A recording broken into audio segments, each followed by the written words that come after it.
Boa noite, pessoal. Sejam muito bem-vindos a mais um episódio do nosso podcast Trajetos Acadêmicos. E hoje vamos falar sobre dois assuntos muito importantes para a nossa vida, que é educação e cultura aqui no nosso estado do Rio Grande do Sul, principalmente na nossa cidade de Porto Alegre.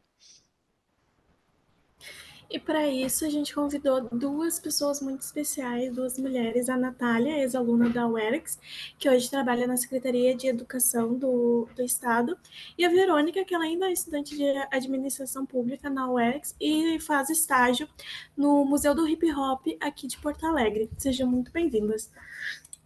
Obrigada, é um prazer estar aqui. Valeu pelo convite, eu estou muito animada para conversar com vocês. Para iniciar as perguntas, Natália, você que hoje atua na Secretaria de Educação, depois das fortes enchentes do ano passado que ocorreram aqui no Rio Grande do Sul, a educação se tornou ainda mais urgente na agenda de políticas públicas. Como você enxerga o impacto dessas enchentes sobre a escola e o que as ações do Estado têm priorizado para garantir o retorno seguro dessas atividades? Então, as enchentes, elas atingiram mais de 1.100 escolas aqui no estado, direta ou indiretamente, né? E isso obrigou o governo a agir muito rápido. A prioridade foi garantir a infraestrutura mínima, com água, energia, limpeza, segurança estrutural dos prédios escolares. E depois veio a fase de apoio pedagógico, porque muitos alunos ficaram semanas sem aula. Então, no ciclo das políticas públicas, esse é um típico caso de problema que entra na agenda por crise, algo que o Tribunal de Contas da União chama de formação de agenda motivada por eventos críticos. Então, hoje nós estamos trabalhando com o diagnóstico de danos, parcerias com os municípios e também estratégias de ensino híbrido temporário. O grande desafio aqui é conciliar a reconstrução do ensino com a aprendizagem dos alunos. Bom, e para ti, Verônica? Você que vive diariamente acompanha o Museu do Hip Hop e tá sempre na produção cultural de Porto Alegre, na produção cultural periférica, e tá acompanhando sempre os movimentos recentes do hip hop. Esse ano teve o Expo Favela em Porto Alegre, foi um grande evento, teve grandes participações, teve o ADL, que é um grupo muito importante para representatividade do hip hop, teve MC Marechal. Então, tem dentro desses projetos, além do Expo Favela, teve o Rap Ensina, que esse ano doou muitos ingressos para jovens das cidades. O que que isso impacta nas políticas públicas culturais? Isso realmente ajudou a pautar a cultura dentro das agendas culturais públicas? Essa pergunta é uma pergunta bem interessante e com certeza ajudam, né? Quando você tem uma Expo Favela lotada ou um festival como o Rap em Cena distribuindo ingressos, né? Você mostra para o poder público que existe demanda, existe uma comunidade e existe um impacto social com isso, né? No museu, a gente recebe bastante jovens que só tiveram contato com a arte graças a esse incentivo, né? E isso pressiona o governo a olhar a cultura nossa, como uma política pública, né? De verdade, como algo que não seja secundário. São eventos que fortalecem as redes e mostram a cultura também como um desenvolvimento, é uma inclusão, é um território, né? Deve ser incrível para um jovem que participa do Museu do Hip Hop poder ver um artista renomeado. Talvez que ele nunca tivesse a oportunidade de ver ele enxergar dele num grande palco e se projetar no futuro ali. Com certeza. Bom, Natália, aproveitando sua formação em administração pública, pela UERGS, assim como a Natália, que futuramente espera estar formada, quais são os principais desafios burocráticos de gestão que você vê hoje na formação e implementação de políticas educacionais no Estado? Os desafios hoje eles começam pela coordenação, né, entre o Estado e os municípios, porque a educação básica ela é responsabilidade municipal, mas depende fortemente de políticas públicas estaduais e federais. Depois disso, nós temos o problema de recursos, né? A vinculação com o Fundeb, hoje em dia, ela ajuda muito, mas ela não resolve atrasos de execução e defasagem estruturais.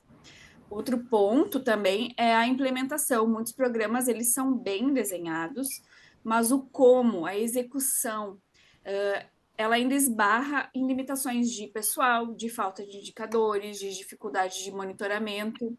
Então, a burocracia do Estado, ela é necessária para garantir o controle, mas sem a simplificação, ela acaba atrasando processos essenciais. No fim, a burocracia sempre é Perfeito. importante, mas demais sempre atrapalha, né? Sim, Exatamente. exato. E Verônica, no teu estágio, no Museu do Hip Hop, tu lida bastante com jovens e, assim, na tua visão, como políticas culturais podem ajudar a afastar os jovens da vulnerabilidade social e aproximar ele a oportunidades reais? É uma pergunta também bem interessante. Olha, muda muita coisa, né? Quando a gente faz oficinas de dança, grafite ou até escrita de rap,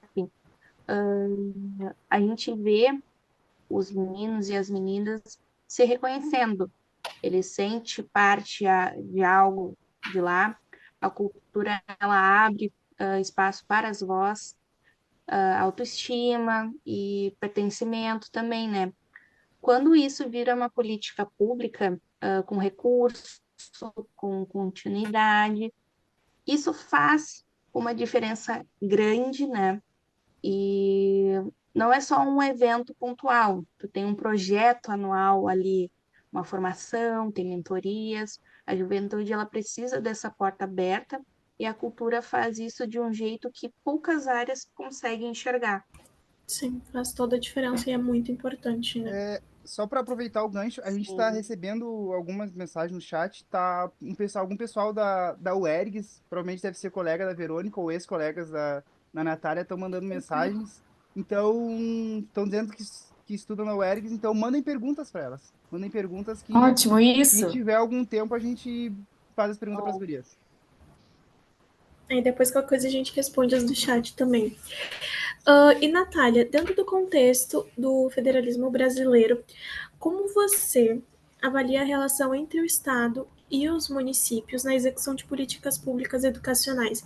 Ainda existe muito desafio de coordenação? Com certeza existem muitos desafios ainda na coordenação. O federalismo brasileiro ele cria um cenário em que os municípios eles têm autonomia, mas muitas vezes eles dependem financeiramente e tecnicamente do Estado. Isso significa que a coordenação ela precisa ser constante. O problema é que a desigualdade é enorme entre os municípios. Alguns têm uma estrutura de gestão muito boa e outros não. Então, as políticas públicas que parecem simples, né, como implementar um programa pedagógico, político-pedagógico ou reorganizar o calendário escolar, eles acabam ganhando uma complexidade muito maior que deveria ser. Então, hoje o Rio Grande do Sul ele tem avançado, né, nas pactuações regionais, mas nós ainda precisamos de indicadores padronizados e uma comunicação mais ágil e uma melhor distribuição de recursos para garantir uma equidade entre todos os municípios, entre a educação para todas as pessoas. Perfeito. Verônica, tu que vive a cultura de perto, a cultura do hip hop, tu acredita que Porto Alegre tem avançado dentro das políticas que valorizam a periferia? O que tu tem observado assim dentro no dia a dia dentro do Museu do Hip Hop? Eu acho que está rolando um movimento legal, sim. A prefeitura e o estado, ele tem começado a enxergar a cultura periférica não como uma alternativa, e sim uma parte central da identidade da cidade, né? No museu, por exemplo, a gente vê uma gurizada cheia de talento, participando de oficinas, batalhas de rap, visitas guiadas que a gente tem. Tudo isso mostra que quando tem um espaço, ele é ocupado, mas ainda falta transformar isso em uma política de longo prazo, sabe? Ter aquele auxílio fixo de orçamentos, editais acessíveis, projetos mais contínuos. A periferia, ela entrega muito com pouco de recurso. Daí tu imagina se isso tivesse um apoio de verdade mesmo, sabe? Só imagina. É É, sempre. É, se- é,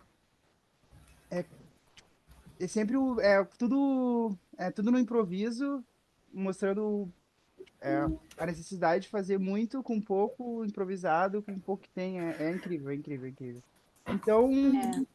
pessoal mandou perguntas. Eu peguei uma que eu acho que seria para Nath, seria um conselho do que não deixar de fazer. Acho que seria um conselho para a pessoa que fez a pergunta, que provavelmente talvez Da seria um Verônica. colega da Verônica. O que não deixar de fazer durante o período da faculdade? Você, como formada, o que tu indicaria? Qual conselho tu daria?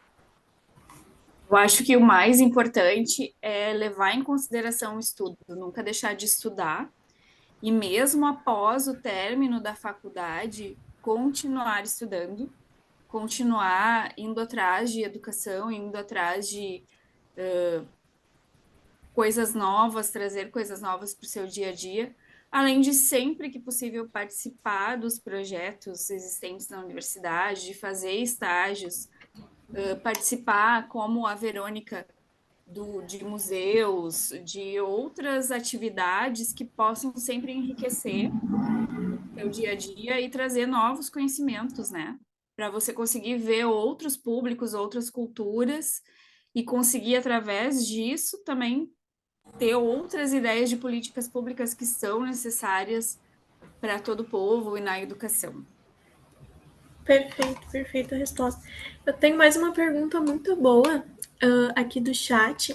Perguntaram se vocês duas foram e são alunas do professor João e se as provas são difíceis mesmo.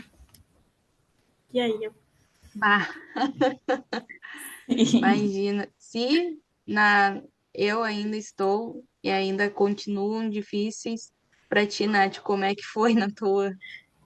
As provas eram muito difíceis e todo mundo tinha muito medo das cadeiras com ele, mas estudando, como eu falei antes, sempre tem um jeitinho de superar Tô essas matérias. formada, tô formada. Graças a Deus, não preciso mais passar por isso.